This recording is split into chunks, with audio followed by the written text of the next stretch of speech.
Hello বন্ধুরা, তোমরা সবাই কেমন আছো? তো এই যে মোবাইলটা দেখতে পাচ্ছ, এইটা কমসে কম 8 থেকে 9 বছর আমি চালিয়েছি। তো এইভাবে যে আমার মোবাইলটা চেঞ্জ হয়ে যাবে আমি বুঝতে পারিনি।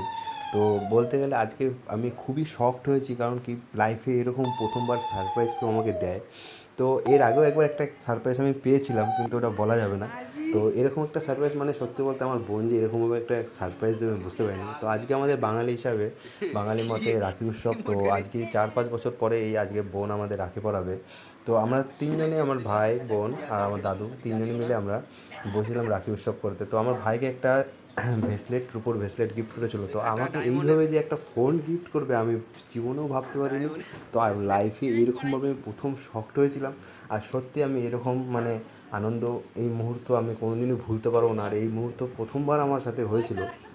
এমনকি এই যে মোবাইলটা আমাকে গিফট করেছিল, তো এইটা মানে আমি বাদে আদার সবাই জানে। কারণ কি, আমি যাকেই দেখিয়েছি যে এই মোবাইলটা আমাকে আমার বোন গিফট করেছে, তো সবাই বলেছে যে আমরা আগে থেকেই জানতাম।